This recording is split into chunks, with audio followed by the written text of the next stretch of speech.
Cette question également dans l'actualité. Que faire pour lutter contre la délinquance des mineurs? Il y a la police, la justice, c'est leur rôle. Mais certains maires veulent adopter une autre méthode en supprimant les aides municipales et sociales versées aux familles de délinquants. C'est le cas à Valence, dans la Drôme. Est-ce efficace? Est-ce légal? C'est ce qu'ont voulu savoir Pauline Lefrançois et Sylvain Fargeon. Les traces des feux de voitures et de poubelles sont toujours visibles dans le quartier du Plan à Valence. C'était pendant les vacances de la Toussaint. 10 soirs de suite, des violences urbaines éclatent. Une trentaine de jeunes est identifiée pour des actes de délinquance. 1 mois et demi plus tard, la mairie veut sanctionner les familles de ces fauteurs de troubles en supprimant les aides sociales. Incompréhensible dans ce quartier. Je pense que c'est peut-être pas une solution de supprimer les aides sociales.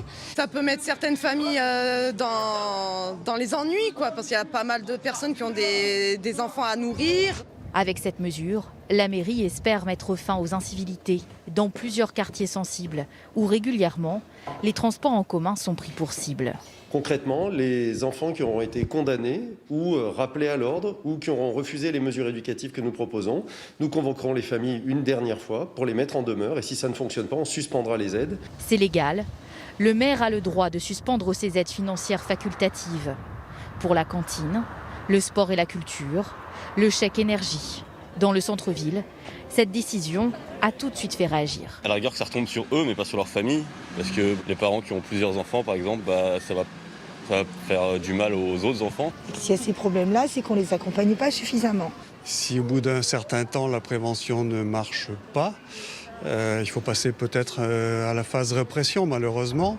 L'opposition de la municipalité dénonce une punition trop collective et démesurée. Quand on regarde les textes de loi, on peut avoir un rappel à l'ordre pour avoir jeté une canette de coca par terre ou pour avoir jeté un mégot. Quand il y a vraiment des délits, ça relève du pénal. Et ça n'est pas de la responsabilité de la commune, mais de la police. Le maire a déjà pris contact avec des parents pour les mettre en demeure. Les années précédentes, une 60aine de familles avaient été expulsées de leurs logements sociaux à Valence, car l'un des membres était lié à une affaire de délinquance.